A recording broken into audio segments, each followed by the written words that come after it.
Hey guys. Hey guys. We're back with another Game of Thrones review, this time reviewing Game of Thrones Season 6, Episode 8, titled No One. If you haven't seen it yet and you want to avoid any spoilers, skip this video and come back later because everything we say from this point forward is going to be a spoiler.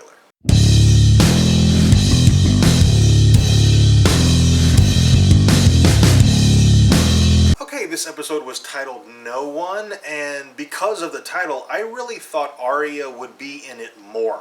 Yeah. She got the first scene and the last scene, and that last scene was amazing, but I think she really should have been in it more. Yeah, for a title that really seemed to reflect her story, there really wasn't much of her story. I think probably Jaime got the most screen time in the episode, and Arya was probably second, because that last scene was pretty long. Yeah, that was a pretty long scene.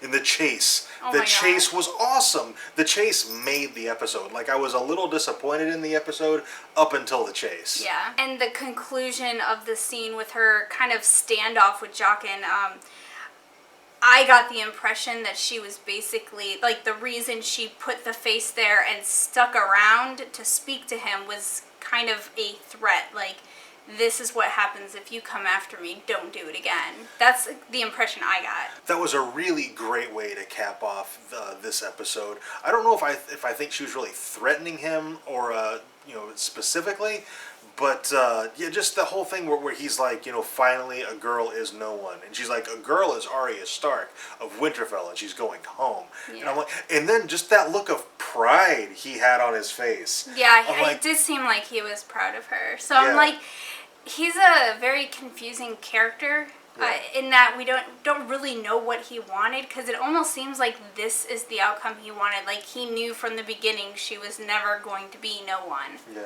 And he did look prideful of her and happy for her in what she had decided to do. And I'm really excited now for when Arya gets back to Westeros.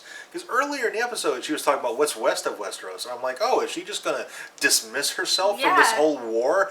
And no, it looks like she's going to get very involved in it, which I'm super excited for. Also in this episode, the Hound had a couple of great scenes. Yes. I love the Hound in this episode. Yeah, we're so glad that the Hound is back. Yeah. And given that the Brothers Without Banners are back, I thought we might get Lady Stoneheart in this episode, and then we didn't. So wah wah. Maybe they'll give it to us. Maybe eventually. We're still He's holding still out there hope. with them. So. Yeah, and we're still holding out hope. It's probably not going to happen, but we're hopeful.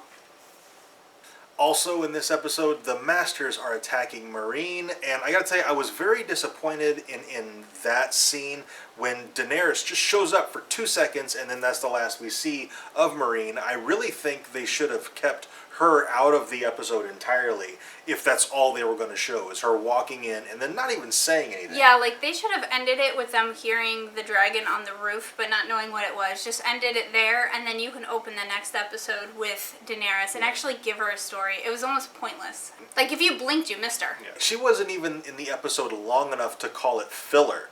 Yeah. And Cersei in this episode, the Mountain totally just ripped the dude's head and spinal column clear off. And then later, King Tommen, he has announced that trial by combat will no longer be a thing. Yes, which we totally called a while ago. We knew, like, she's been hinging on this trial by combat, so you knew that couldn't happen. It was either going to be the Faith doesn't recognize it, or something was going to happen and she wasn't going to get it. And we were right, just not how we thought. I wouldn't be surprised if Cersei gets so desperate and just so teed off at Tommen that she ends up having him killed.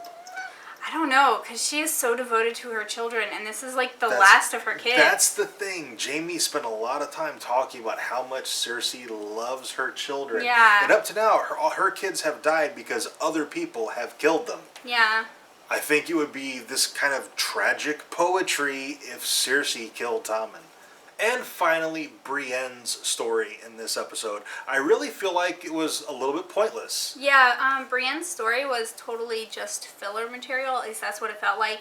Like, there was nothing that happened in her story that was necessary to furthering the plot of any of the stories. She goes there to bring the Blackfish and his army north to help Jon Snow take back Winterfell, and she fails. Yeah. So the story literally went nowhere. Yeah, and Jamie was going to try to utilize her to allow them to surrender, he ended up having to use Edmer. So, like, her complete story was absolutely pointless. Like, they could have had that entire scene without her, and nothing would have changed. There was really no reason to have Brienne in this episode. Yeah. She had no impact on the outcome at all. I did really enjoy this episode, though. Arya in this episode was great. The Hound was great. Yeah. I liked Jamie in this episode. Jamie's story was good. Yeah. It's just it didn't need Brienne. And I liked Cersei's bit in this episode. Yes. I think Brienne, her part was pointless, and Daenerys, I think they should have saved for next week. Yeah. So overall, very minor complaints about this episode. It's a very enjoyable episode, I think. Yeah. Yes, I agree. Okay, I think that's pretty much it for this video. If you have anything to add, let us know down in the comments. Also, if you enjoyed this review, and we really hope you did, tell us by dropping a like on it and subscribe for more reviews. And thank you very much for watching, and we'll see you next time.